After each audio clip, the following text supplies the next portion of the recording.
Hello, I'm Jesse Gillis, the host of the program Now is the Time to Talk. This is a show about war and peace, a couple of veterans sitting down that discuss the multifaceted aspects that leads us, the U.S., into continuous war, particularly for me since the post 9/11 global war on terror. Today, again, a returning guest for a third time, Will Hopkins. Will, thank you for being here. Yeah, thanks for having me, Jesse. Because this is the third time you've been on and you've introduced yourself twice, I recommend people to go back on Concord TV and Merrimack TV to check out your introductions of the past episodes. All right. You'll find it on YouTube. We're both members of New Hampshire Veterans for Peace and About Face, Veterans Against the War. Yeah. New Hampshire Peace Action? New Hampshire Peace Action, of course. Peace movements, because there are many of us in New Hampshire that see these wars as continuously unjustified. The acts of aggression that destroys civilizations, people. But I'll allow you to take the floor.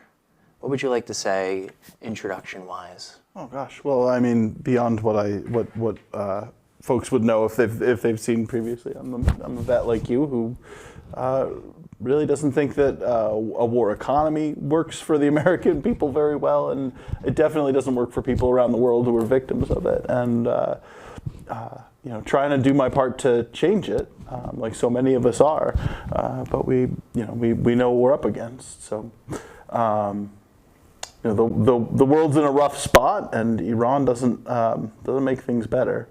But I guess it doesn't give us a pass to stop working on it. Yeah. And so I'll say for folks that might be coming to this for the first time, you were the past executive director for NH Peace Action for 14 years. Yeah.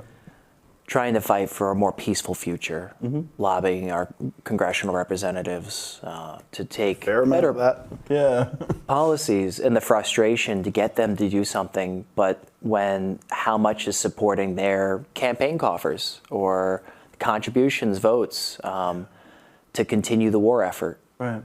Just since we've been around post 9/11, Iran was mentioned right off the bat, right? Absolutely. The axis of evil. Yeah.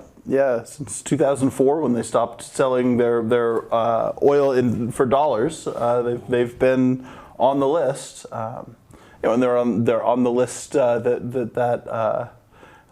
was it one of the generals? I don't remember if it was Petraeus or Clark, who said, I got this report, we're going to invade 7 countries, and Iran has always certainly been one of the ones that we've been on the verge of for forever. And it's interesting because it felt like every couple years I would find myself again trying to stop a war with Iran. Like there'd be some excuse that they were trying to do it again. Yeah. And it's bipartisan problem, obviously, and finally somebody just was able to get it done. I guess one of the Trump pretended at being a peace candidate briefly, but I certainly never trusted that. It was he's been chaotic, but he certainly came into office with a compliant House of Representatives, a compliant Senate, and a compliant Supreme Court. So, legality, public pressure and scrutiny, none of those were enough to control him. Once he decided he wanted to do it, he did it. And last June of 2025, we had a 12-day war, right? There was the strikes on the 3 nuclear facilities that stopped. But here we have a continuation. And you get lost in the rationale, what the strategy is here. Even in preparing for what I brought here for this interview, we were supposed to have one about a little over a week and a half ago, and yet last night on Sunday, because today is Monday, the 13th of April. Last night, the U.S. is going to have a full blockade on the Strait, even though we've had a ceasefire since the 8th so it's been right? My understanding of the ceasefire was that it essentially broke down within hours. Yeah. You know, that Israel was not really part of it and continued to, you know, that morning they were I believe bombarding southern Beirut, right? Right. So that, you know, like there's a ceasefire, missiles kept falling. So the ceasefire didn't really, you know, the strait remained closed. And the ceasefire didn't really happen. So I don't know that. I mean, that being said, if Donald Trump wants to not be striking because there's a ceasefire right now, absolutely there's a ceasefire in paid place. Because I don't know that any of the decision making that's happening at the top in our country is based on reality. And if they want to declare victory and stop, I think that's fine. To be fair to what you're saying, that's exactly right. I say ceasefire because the U.S. stops aerial bombardment. Yeah, right. But Iran, because Israel is still bombarding, I mean, one of the most deadly airstrikes happened within the next day. Yeah. Several hundred people were killed in southern Beirut somewhere. They're just, you see the images coming out. They're wiping villages off the map. Yeah. And Iran's not going to respect this ceasefire because the U.S. isn't respecting this. Right. Because Israel still gets to just expand north and take on Hezbollah. Right. So calling it a ceasefire, like I'm hesitant because it's not. It's not. You know, like there's still bombs raining down, and you know. But again, like Donald Trump's not going to watch Concord cable access TV, luckily, and I don't think he needs to know that there's no ceasefire. If he wants to believe there's a ceasefire, and that means that we can declare victory and pull back, that's great. But it doesn't look like that's what's happening because there's a blockade in place. Yeah. So before the supposed ceasefire on the 8th, it was at the end of March on the 31st, and I wanted to read this out for people to hear because we look to representatives who are supposed to have sensible opinions on these things if they're going to speak to it, and we look to veterans, especially in our legislature, to speak sensibly about what the goals are. A lot of people question what the ultimate strategy was. Certain parties were highlighting that more than others. But I'm going to read Representative Rich McCormick. I don't know if I sent this to you. I may have. He's a rep out of Georgia.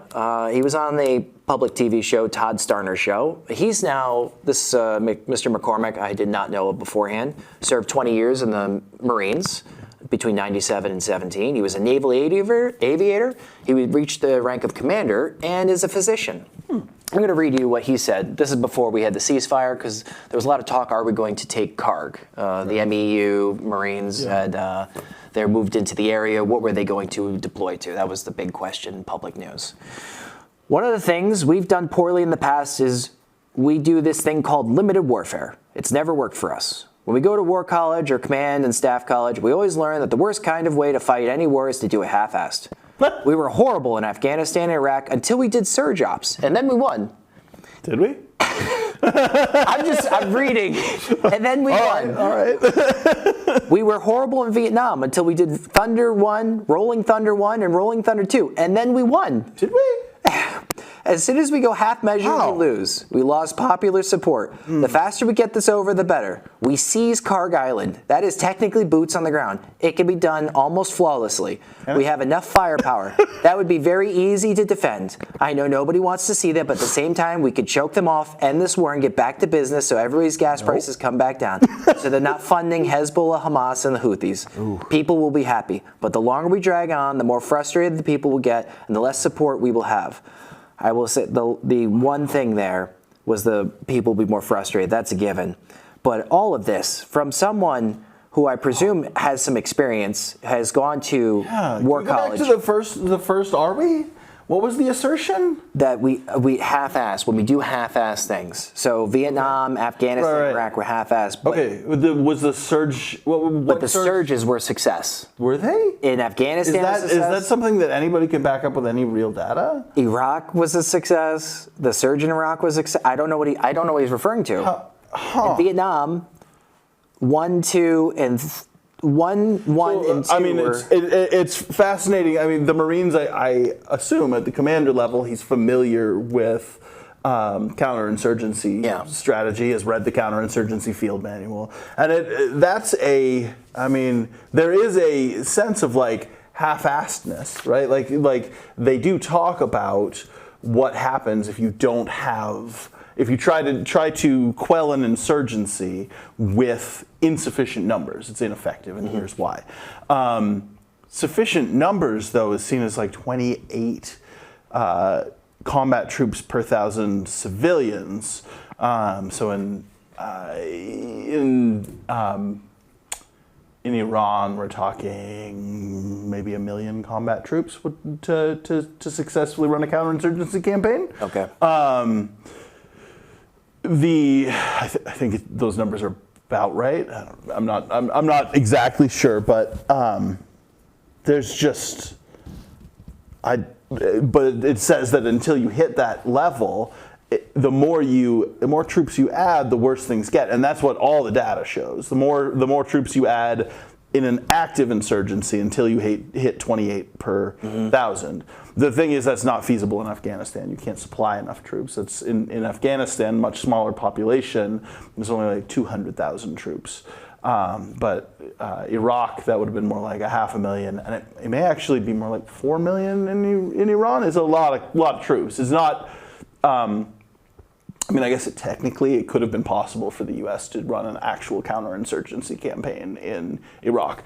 I don't believe that any of the historical examples of counterinsurgency campaigns that people say are successful, I don't believe any of those were actually successful. I think you see, people look at places like Indonesia, and they're like, oh, in Indonesia, there was an insurgency, and then, the British counterinsurgency campaign lasted long enough that they just gave up. But the reality is that in Indonesia, it was when independence was given, the insurgency fizzled out, because independence is what the insurgency was for. They got what they asked for. They won. So I don't even believe in counterinsurgency theory as a whole holistic, this is how you stop an insurgency. You can invade a country and they'll resist, but if you do this, they'll give up, which is the theory. I don't think historically there's evidence for that, but even that theoretical framework that's laid out by I don't remember which two generals it was. I think it was Mattis and I don't remember who the other general was. But even in their numbers, they admit that the more combat troops you add, until you hit that sufficient, we're standing on enough people's heads that they're going to stop fighting, until you hit that 28 per 1,000 28 combat troops per 1,000 civilians. And again, I think it's BS, but the numbers are definitive that the more people you throw at a problem like this, if there's an insurgency campaign, the higher your casualties, the higher civilian casualties, the more expense, and the more the insurgency picks up steam. So it's interesting that a commander would say, oh, well, what we need is not to half-ass it, because not half-assing it, if we were to actually go for the numbers that it would take to run a counterinsurgency campaign in Iran, and I realize that's not what he's saying. He's saying take Karg Island, which maybe is feasible, but then how do you hold it? Just throwing, I assume expanding until you get to every layer of missile defense. Yeah, I suppose we could, there's potential the U.S. could hold Karg Island, but I don't know if that would be, I don't know internationally how that would hold with India and China. Let alone, Europe would probably be okay, because usually Europe is okay with whatever the U.S. wants to do. But I can't imagine India and China being comfortable with the U.S. holding Karg Island, because it's a geopolitical problem for them strategically. If the U.S. has the spigot by which you can turn off their oil, that's a problem for them. Yeah, and that's when I read that, this guy, how he's portraying the successes of throwing troops at problems. I don't know. How can you look at Iraq and say that's a success? How you can? We set up a puppet government that didn't really hold together very well. ISIS came in. There's a new fledgling government that's trying to stand, but we destroyed it and then left it like a mess. That's not winning. We didn't win anything. Afghanistan, the Taliban walked back in when we left. Yeah. Those surges in Iraq and in Afghanistan led to massive U.S. casualties, massive civilian casualties in the countries where that happened, and they led to where we are now with Afghanistan and Iraq. The Taliban in control, and luckily ISIS does not currently control Iraq, but it's not been a smooth ride for Iraq. And so it makes for our audience, what do you make of Rich McCormick? That's for you to decide what you make of. What is he laundering? What is he peddling? Yeah. Can I ask you said he's a senator? He's a representative out of Georgia who's a vet, yeah. He was on the Todd Starnes show when he did this. And he was getting ridiculed by people who had any academic history or military understanding. Yeah, it's not a sensible... ridiculous. Yeah, I mean, there was a reason why I couldn't let you continue. I was like, what? How do you... Where do you go with that? That's not... those aren't facts. That's a really distorted version of reality where we somehow won in Iraq, Afghanistan, and Vietnam. I don't think... We didn't win anything. No, and... I mean, I won some disability payments because now I'm screwed up permanently, but I don't think the country got much from Iraq. Yeah. And I think of like who this wins over. Yeah, that makes sense. Yeah, we won those things. I'm like, what does it take for an audience to accept or a populace to accept and just go along with whatever boots on the ground? Yeah, and for what it's worth, again, like, accept whatever narrative the administration wants to give if they want to leave, if they want to stop fighting Iran, if they want to say they won. Sure, he won, but that's not real. Yeah. I think, like most Americans, I'm, able to recognize that that the only good source of foreign policy news right now is Lego AI rap diss tracks. So I'm, like we know that Iran's winning because the Legos tell us. So I'm kidding, of course, but I do enjoy them. They're very funny. And of course, we've just celebrated Vietnam Veterans Day. The last troops were taken out of Vietnam on March 29th in 1973. So there were a couple ceremonies. The union leader here wrote up an article, went to the Tilton Vietnam Veterans Home, or the Veterans Home. Yeah. 2.7 million people had been involved in Vietnam and that's in country with a peak level of 543,000. That's a lot of people that experienced the war. For what? Questioning what? Why they served. We have quite a few Vietnam veterans in our chapter. Yeah. Why were they there? The domino theory, stopping communism, broadside doesn't get here. Right. I was going through some older stuff, and they were even like, they could bomb L.A., they could bomb the Pacific if the communists are making their way here. Yeah, right. And I have to think... and for what it's worth, like I don't think that, as far as Iran, like there will be blowback. I do think there will be attacks on U.S. soil. Yeah. The kind of casualties we've inflicted are going to result in acts of vengeance. Yeah. I think that's a likely. I mean, you can't be sure about it, but I think it's likely. Yeah, anybody has some sense of humanity that sees what we're doing there, that, and I say that because to lash out at general populations of people in a terrorist attack is something that you've lost a sense of yourself, you've lost a sense of your soul. But we just obliterated those girls in that girls' school, right? On the first day, one of the first strikes. Yeah. I think it was a double tap.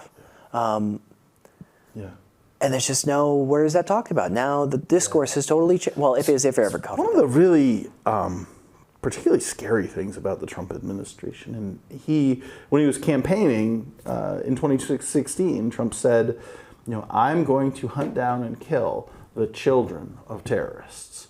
And he was very, he's like, he was very, it's red meat. It's chum for his base. But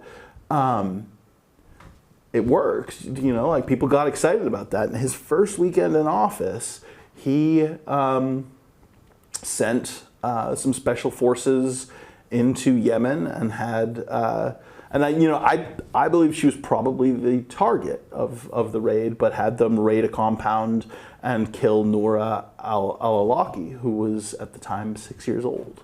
They didn't say who the target was, but he'd said that was a campaign promise. And his first weekend in office, he had a 6-year-old American girl killed because her father wrote for Al-Qaeda. And that's, you can look up Anwar al-Awlaki, who I don't mourn, was the first American killed by drone by Barack Obama. A few weeks later, his son, who was born in Denver, liked to play FIFA soccer on his PlayStation. 16 years old, was there mourning his father, and they blew up the building where the mourners were. Again, the claim was there are military age people in this house affiliated with Anwar al-Awlaki, and we're going to just kill them all. But one of them was an American kid, and I'm not saying American kids are worth more than girls in the Minab school or other kids in the world. But I'm just getting around to the reality that one of the things that the Trump administration is known for is theatrical brutality. The killing of children to show that they're willing to and that no one's going to stop them. And I think Noura al-Awlaki was a great example. I think that particular person was targeted, that this little girl was killed specifically because Trump wanted to send a message that, Obama killed this 16-year-old kid. I'm going to kill his 6-year-old little sister just so that you know that I'm serious about killing children if their parents are terrorists. Yeah.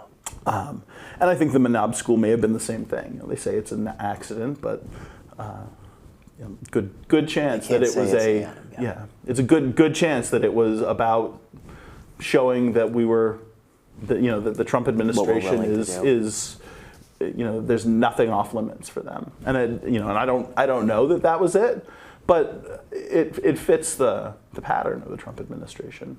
Yeah. And so we see it. I mean, the highlights from the things they blow up. The levels of, if you want to say, depravity. Just their teenage highlight reels of just blowing things up as if there's no people there, as if.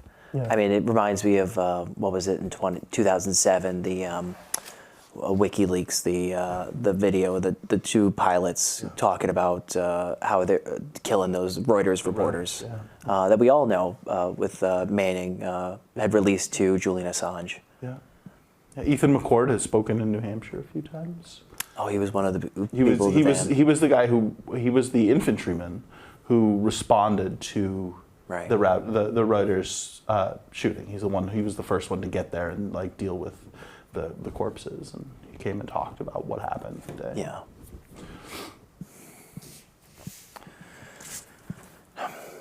And so Vietnam Veterans Day, and of course our legislature has to say something to it. They're going to speak to the veterans.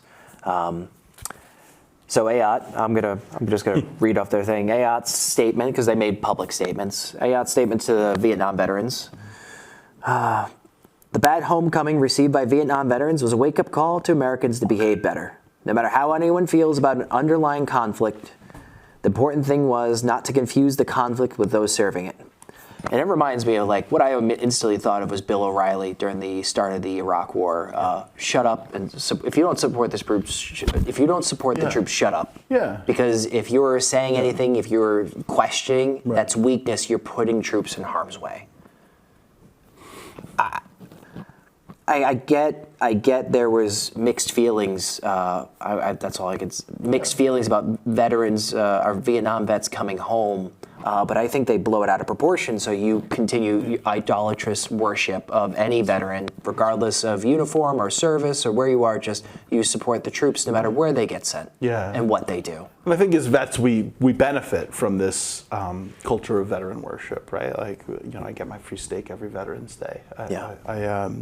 And people will, just a couple of weeks ago, I was just pumping gas, and somebody came up and said, "Sir, you're the owner of this vehicle. I just want to say thank you for your service to this country and your bravery and sacrifice." And we all as veterans, it was just because I had vet blades,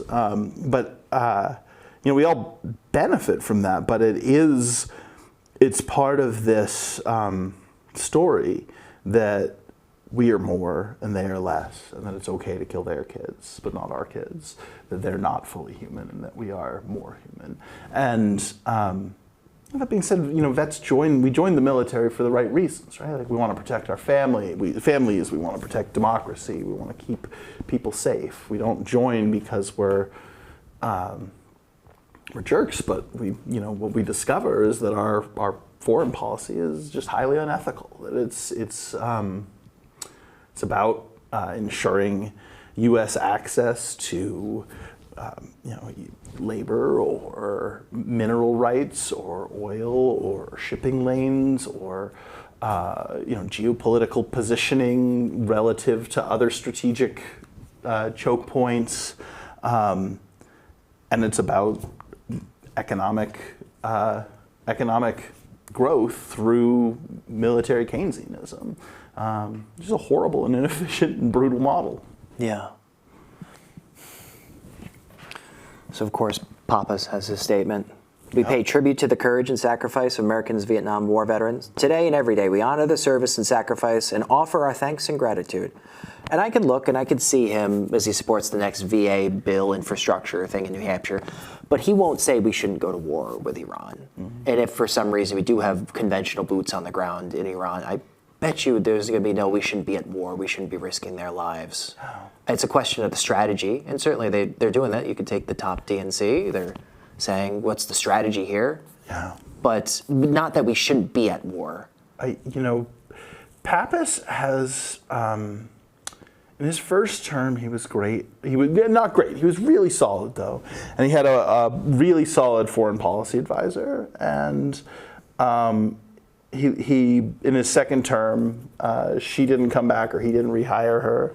And ever since, he's made all the wrong decisions when it comes to world peace. He's always been, he's kind of much more beholden, I would say, to those Pentagon-connected interests than I think he was in his first term. And I don't have a lot of faith that he's going to be part of a solution to our problem. Yeah. And his statement is pretty milquetoast, right? It's underscoring American exceptionalism and saying nothing of substance. Yeah. It's not surprising. There's not much to expect from their public statements on things like this. They have to say this. They got to say they support the troops. I'm going to go over Shaheen's milquetoast response. It's the same. But Hassan says, put something else in there. Vietnam Veterans Day is a chance for our country to honor those we call to serve and attempt to right some of the wrongs in our nation's treatment of Vietnam veterans. Thank you to those who served for your bravery and sacrifice. When they say right some of the wrongs, what was the wrong? I think they're talking about a phenomenon that was in modern history unique to Vietnam, where and I think it's exaggerated historically. Yeah. But I do think it was present, where there were people who directly disrespected the troops because they were so upset about the Vietnam War. Yeah. And I didn't see any of that. I never saw anybody saying that Iraq War vets were responsible for the Iraq War being a disaster. But so I think it was a real phenomenon. I've certainly heard people say there was no such there's no such thing as that disrespect that happened. I can say that conclusively in my experience, I didn't get any of that for Iraq, but I do think focusing on it is intentionally focusing on the wrong part, right? We're saying the way they were treated when people came home. No, wait a minute. Let's talk about what they went through and why, and how much did that cost us financially, and how much did that cost us in the destroyed hopes and dreams of the people who came home broken, and how much did that cost us in the lives that were lost, and how much did that cost Vietnam in the lives that were lost and the destruction wrought upon them. And that's, that's the message of Vietnam. Like, don't do that. Don't do that is the message. Stop killing people.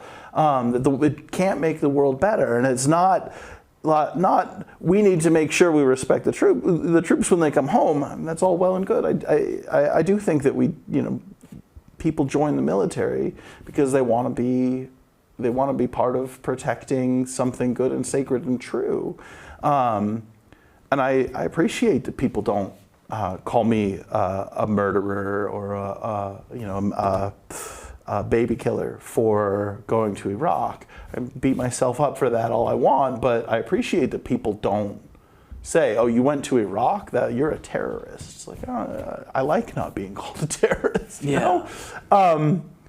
But it's not the part I would focus on. There's so much about Vietnam and remembering it, like that needs to be said.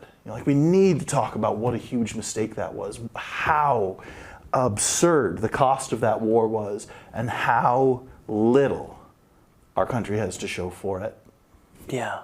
That's that message should overshadow everything else as we remember Vietnam. As we look back on that, like how can the message of people were mean to you in the airports when you came home in uniform? Like, that might be true, but that's not why so many people lost themselves in the bottle or killed themselves or got into drugs or and that's not why people are dead. It's not why people don't have their family members.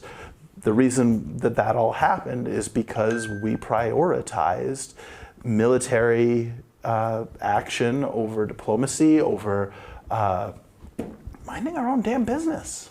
Yeah. And like you're saying, because for people that don't know, it's about 3.5 to 4.5 million people were killed between Vietnam, Cambodia, and Laos. 200,000 to 250,000 South Vietnamese people were killed. This is soldiers that were fighting with us. We talk about righting the wrongs. What about them? And it didn't matter. We still lost the war. Vietnam still went communist, and we're okay. We're partners. People go there. We exchange. We trade, and it was fine. So, what was all that sacrifice and murdering people? Right. Why do we do that? And why is it we're going to talk about some people, a very small minority, some people were mean to Vietnam vets when they came home because the war was so unpopular. And that's what we're going to talk about 50 years later. Not all of that, everything else. Some people were mean to vets in airports. But wait a minute. There were villages napalmed, infants burned alive, thousands and thousands and thousands of people killed. And we're going to talk about our messages for someone who's playing it as a progressive Democrat. I don't know, nobody's playing progressive in New Hampshire, but a Democrat in New Hampshire.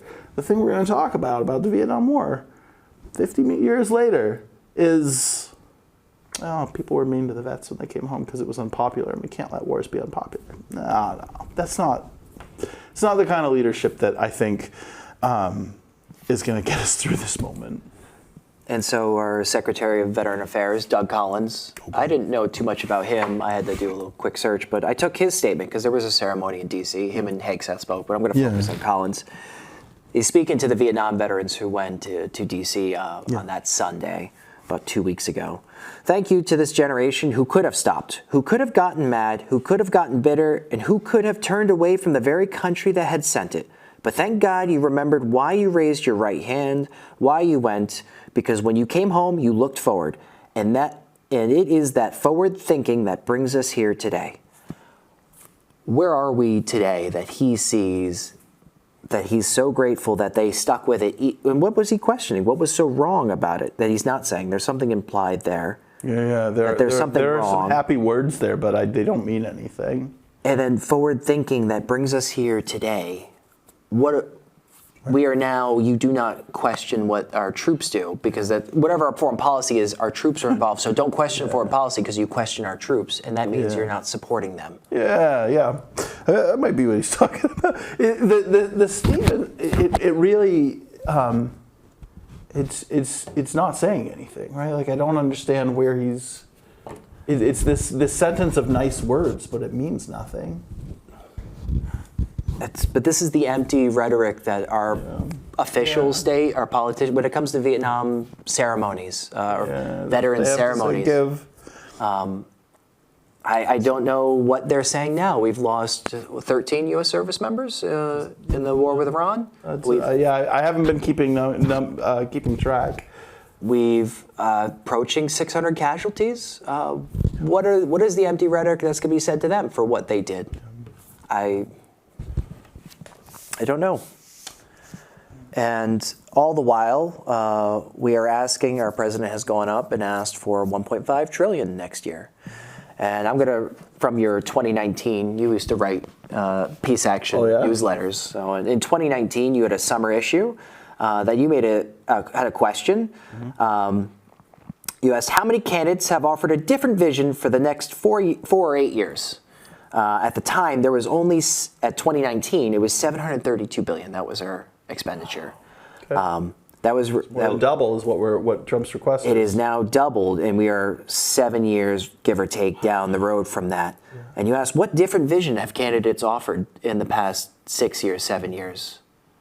I don't know when Papas first came to office, but Shaheen and Hassan, they've been there. Yeah. It's funny. I've developed such a soft spot for Jean Shaheen in her last, like, as she's heading out the door. You had a success, right? Well, there was a big success, right at the tail end. And it was just a couple votes on sending arms to Israel. She was like, no, and it was after, it's post the International Criminal Court saying that that it was a genocide post October 7th. Right. And so twice she's voted the right way on those things, and it's actually, I mean, it doesn't seem when because it's clearly illegal to send money to Israel when there's an ICC ruling that genocide is taking place. Like, there are so many different laws that it breaks to send arms into that situation. But the Leahy law and the Arms Control and Export Act, at least 6 different laws that explicitly say, in cases of severe human rights abuses or accusations of genocide, the U.S. cannot send arms. Just potential, credible potential. Yeah, credible or potential. That's right. And so an ICC ruling is like, that's a standard that's well beyond that. The genocide was taking place, and so like she voted to follow the law, but she crossed her party to do it, and do something ethical. And so I have this. I also have to admit that you develop friendships and relationships with their staffers. I've met all of our representatives at some point, but most of the lobbying work that I did was done through staffers, as we talk about when we do our trainings at Peace Action, sometimes we joke that, like, you're going to be meeting with an intern in a closet, because that's folks who create jobs in district, aka BAE, LBIT, General Dynamics, folks who are making jobs in congressional districts have an audience with the elected, but civic interest groups, in particular those opposed to those job creating ways to funnel money back to your state, are generally not given face time with congresspeople or senators, and generally given foreign policy aid. And I would say every single one of Jean Shaheen's foreign policy advisors impressed me, and was a person who I thought had a real conscience, and who I would email back and forth with, and who I know struggled with some of the decisions Senator Shaheen made, and struggled with the humanity of our thing. So I have this softness for Jeanne Shaheen, not because necessarily Jeanne Shaheen has been great, but I recognize that Jeanne Shaheen, in her tenure, did something really different than what most senators do, and that is she intentionally, on Senate Foreign Relations, made community with centrist Republicans and managed to make a little Senate Foreign Relations voting bloc that meant she could sometimes get the 1 or 2 votes that she needed to move something forward. And that included things like when President Obama renegotiated the START treaty. And of course, that was killed by Trump in his first term, but it was ratified with the support of every living Secretary of State and every living Secretary of Defense. Because 7 Republicans were willing to cross the line, and Jeanne Shaheen was really critical in that. And this is not, the START treaty is just a minor arms reduction treaty between Russia and the U.S., not a huge deal, but Jeanne Shaheen made a big difference. And again, with Yemen, there were times where she would kind of hold out until the last second, but make sure that a few votes moved in the right direction to help increase pressure on Saudi Arabia. And there were a number of times where her centrist strategy, even though she very seldom went where I wanted her to go, did save lives and reduce violence. And so I have a hard time being overly critical of her on the way out. She did so much wrong, but she also did a lot right. And there were moments, and it's not just those last couple votes. There were moments where either a conscientious staffer got through to her, or her own conscience got to her, and she did the right thing. And I don't want to demonize her on the way out the door. She's no Carol Shea Porter. She didn't do the work of peace. She didn't go there to do the work of peace, but she did do some of the work of sanity at times that held things together and made things go the right way. So I have some appreciation, even though for how broken our system is and how differently I would have voted in so many instances than Jeanne Shaheen did, I do have a respect that she played a critical role in making sure that we didn't do things even worse. If that makes any sense. Yeah, and I've never been on that in those discussions in the offices with those people. It's hard for me to hear getting introduced to this and like, what is this? What stops this war machine? But there's something to putting a vote in a way that does save lives. It seemed, as I start to learn about what was going on with Yemen and Saudi Arabia, like, why did this need to happen? Why did any of this? And what it took to even stop it, the effort. Yeah, it was a huge effort. I like to give Hassan al-Tayyab 100,000 lives worth of credit for that, but it was an effort by the whole peace movement. And and honestly, I was that whole time I was in communication with Jeanne Shaheen's staffers about what can we do to, are there places where, would it be helpful if there was an op-ed from a conservative military expert on why our support of Yemen makes us less safe, so that you can go this way on this bill, or, could you put forward a statement about this? Or can you delay this resolution so that this resolution can get in? And I don't, for instance, I don't get this, I never got this sense with Maggie Hassan's staff, but my impression of Jeanne Shaheen's leadership as a senator was that she saw herself as a moderate, she saw herself as a team player for the Democrats, but that she, if possible, wanted to save as many lives as she could in that role. And that she also wanted cordial relations with people who had different opinions.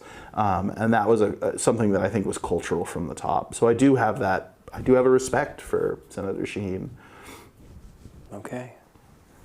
And I don't know how much pushback she got for what she did for those votes, for changing her decision, or for what she had to do. Some of it none, but I know for the Israel vote there were some nasty grams in the paper, some angry op-eds about her betraying American interests and betraying Israel and. For the JRDs, she had putting your name to that for 15, 17, and 19 votes in favor of those JRDs to stop sending weapons to what was obviously a genocide. Yeah.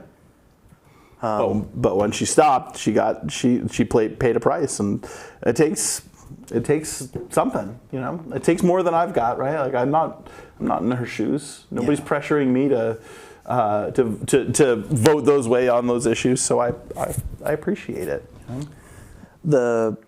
And so the war machine tying into this. Yeah. How much is spent? What goes to the campaign contributions? The money in Washington that gets funneled out to federal programs and then comes right back in lobbying power.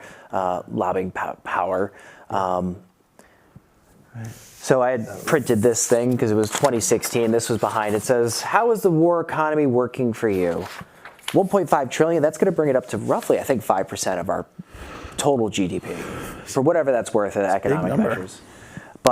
And we're asking for 200 billion. I think that's going to come up in a vote soon. 200 billion additional funding for the war effort on Iran, which is not for immediate stuff. This is for down the road. This is okay. So we are really kinetically in this, not just economic warfare. It's an OCO budget essentially, and overseas contingency operations. That's part of how they covered up the price of the war in Iraq and Afghanistan. They'd have a separate budget for overseas contingency operations so that they could. Essentially just have a war slush fund. War slush fund. There's, okay. One fighter, one F-35, one, I think we lost one, right? We sure did. 80 million right there. That 80 million could fund 1,066 public school teacher salary at $75,000 a year. That's one fighter. That's not the program. The program is 1.7 trillion over its lifetime. 1.7 trillion. I don't have an alternative for that, but I'm telling you, one fighter jet at 80 million. That was projected costs for the full 30-year lifespan of the project. It's way above that projection right now. Things are going a lot higher than that. It hasn't cost 1.7 trillion yet, but the 30-year lifespan of the F-35 program was budgeted at 1.7 trillion. And it's been way over. It's run way over budget and behind schedule too. But we're now flying it in combat as the Iranians were able to show us pictures of. We've actually finally. It was at least 7 years delayed because the engine housing was unsafe. The F-35 is, without a doubt, my very favorite Pentagon port project. It costs tons of money. It makes jobs in every single congressional district. And until very recently, it never flew. It never killed children. It never dropped bombs. It never did violence. And I think that's really great. It's a lot better than things that actually fly and kill kids. Although now it is actively killing now. It's just not doing a very good job. But that's talking federal contracts, money printing, pumped into, who makes the F-35? It's Lockheed, right? Is it Lockheed Martin? Yeah, that sounds right. And so you pour these contracts for an F-35 split across all of the United States. So you're just pumping money into something that goes into better than average salaries for your employee that's working on it. Good dignified employment for a lot of families, no doubt. But heavy bonuses and CEO salaries and stock buybacks. Many tens of millions of dollars for the senior VPs and CEOs. And some chunk of change from that, whatever amount, comes right back to DC for lobbying. Campaign contributions, lobbying. Absolutely. So we're on I did this last night at the tally. We're on the 43rd day of this war with Iran. The ceasefire wasn't real, it's at $48.9 billion for cost over the 43 days. Okay. That's direct costs, right? That is direct cost. We're not estimating into the future. No, that is direct cost. It is. I saw some estimates about 175 million a year a day on standby, no kinetic strikes. Yeah. And then so that's during the supposed ceasefire. Yeah. And then it just ranges up. It's at least 500,000 with limited aerial strikes happening. You'll be interested to know the cost of wars goes up after they end. Something that's not usually known. For instance, the Korean War is finally dropping, but the costs for the Korean War peaked 10 years ago with disability payments and health payments for veterans. And the Vietnam War is just peaking now, or about to. It hasn't started to go down. It's still peaking, but the costs for Vietnam are still are higher today than they were at the height of the Vietnam War. So we're also, we have to deal with the reality that we have to care for every vet who gets PTSD there, who gets blown up, who gets disfigured, who gets traumatized. Breathes something in that they shouldn't, and has sleep apnea or COPD, that we're now on the hook for that. So the cost, that 40 billion figure, is meaningful because it's how much we've spent just on the strikes. But it's also important to know that more money is gonna, that it's gonna cost us more over time. That anytime we engage in this kind of violence, stuff happens that gets really, really expensive. And I am impressed by, I am really impressed by Iran's strategy. And I used to present on what Iran's public military strategy was if the U.S. invaded, and it was always focused on how do we make this as expensive as possible. For instance, if there's a ground invasion, their infantry are trained not to fight classical infantry battles, but to take off their uniforms, blend in, and set roadside bombs, because that roadside bombs mean limbless soldiers coming home, and limbless soldiers are expensive to care for. And that's always been Iran's plan. They've trained all their soldiers in how to steam out artillery rounds to get high explosive, so that insurgency is highly feasible long term. If there's a ground invasion, there's no, economically speaking, I don't think we have the power to actually put forward enough troops to do a 14-year counterinsurgency campaign like the field manual would call for. And it's pretty clear that the people of Iran are not interested in rising up and overthrowing their government for one that we like better. That does not seem to be where things are headed.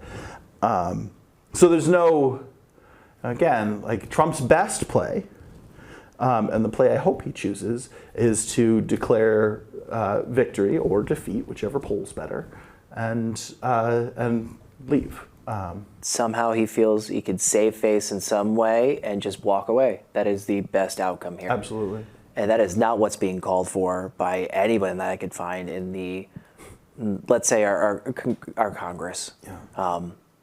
They're leaving it off as what's going on. They're in charge of the Strait. And so it's almost goading, like the taco thing. They're goading Schumer, leader of the taco thing, goading, like, finish the job. Well, it's almost right there. Just finish the job. What do you mean? Like, Chris Murphy, right there. Just what are you doing? What was the goal? They're now in charge of the Strait. We can't have that. And it's, okay, no, you were just not saying it before. And I just think, Iran has been a target for U.S. foreign policy establishment for a very long time. 2004 at least. And it's not to blame any of the public for this. This is out of our control, but are we going to support this? Are we going to support, I can only imagine what's worse than Iraq, Afghanistan, but historically, I can say we do. Like we keep voting for it. We keep voting for Democrats who take money from the military-industrial complex and who support it, and we keep supporting Republicans who support the military-industrial complex and are subject to it. So sadly, I think, like, for now, it's like, we're gonna support it. I do think primary day is going to be really interesting, and I certainly have some. I'm assuming we can talk politics a little bit and say what our personal opinions are. I'm not saying this is Veterans for Peace or Peace Action or Concord Community Television. Right. I do think that here in New Hampshire, we've got a chance to let Pappas know that we don't want our politicians to be like the human equivalent of a mouthful of mayonnaise. We want somebody who can who has a conscience, has a real brain, and I think we have that in Karishma Manzoor, and I hope that there's an Eric Cantor moment here where Pappas is blindsided on primary day, and we actually get a, it's not insane to think that we could have decent politicians, especially in the Democratic Party. I think Bernie Sanders' movement shows us that there's something there, and I think that New Hampshire had Carol Shea Porter in office, Paul Hodes for that matter in office. Even for the short time they were in office, shows that we've got an appetite for real progressives. We just have to have the guts to do it, and there's got to be enough people who know about it to go out and bother. People seem really excited about Pappas's Senate candidacy, and I do think there's a good chance he would win the seat if he got the nomination, but that's just because of our current political climate. Right. I think in a normal election, I mean, especially against John Sununu, and I don't mean to put people who are really ideologically in a place that I have trouble understanding. And I think John Sununu supported the Iraq War. He's a Trumper at this point, pretty through and through. That being said, as a politician, as a public speaker, he is orders of magnitude more serious than Chris Pappas. If you've heard Chris speak and you've heard John Sununu speak, you know that they're not on the same. They're not on the same level, and that's just. It's just a reality. I mean, Gene Shaheen is pretty impressive in a debate, but John Sununu ran circles around Gene Shaheen in the debates when they were running for Senate against each other in 2008. He's very smooth. He's very eloquent. Under normal circumstances, I wouldn't think Chris could do it. I do think this election cycle is going to be probably very blue. Yeah. And I don't usually say that. Usually people are like, here comes a blue wave, and I'm like, that's not happening. But this time, it looks like it could. Yeah. And I hope that folks in New Hampshire are looking seriously at that primary race, because I think we need somebody who's, Chris Pappas, I'm sure is a nice guy. I'm sure he's a great manager of the Puritan backroom. But as a congressman, he's not been particularly courageous. He's not been particularly principled, and I don't think he would make a great senator, especially when you compare it to somebody who is principled, who is very intelligent, who's very organized, who's running because they have something that they believe in that is in the benefit of normal Americans. So primary day is going to be an interesting one. Certainly. And for the last few minutes that we have here, I wanted to run through some of the alternatives, because we spent $48 billion as of right now, right? Yeah. Cost of today, or last night.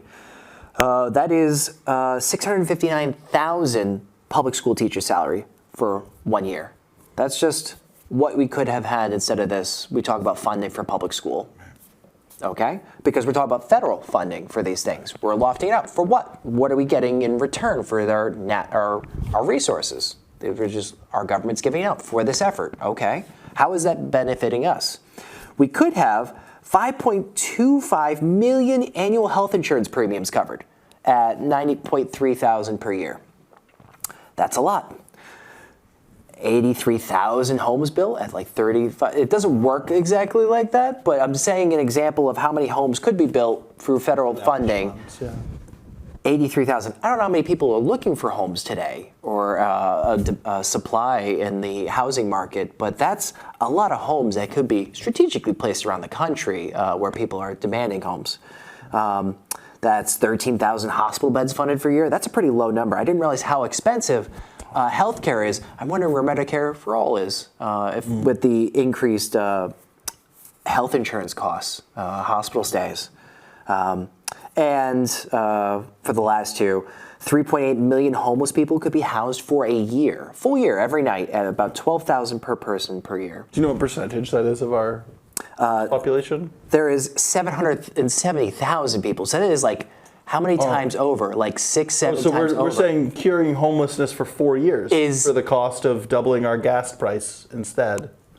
it is remarkable how little it would take for what we'll spend elsewhere. But this is the choice that we continue to make as Americans. We continue to say that this is, we're going to make more hammers.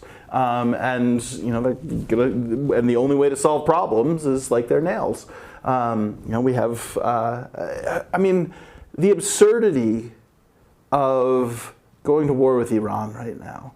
The Joint Comprehensive Plan of Action that was negotiated by Barack Obama was, Iran gave in on pretty much everything. They really just wanted those sanctions removed at all costs.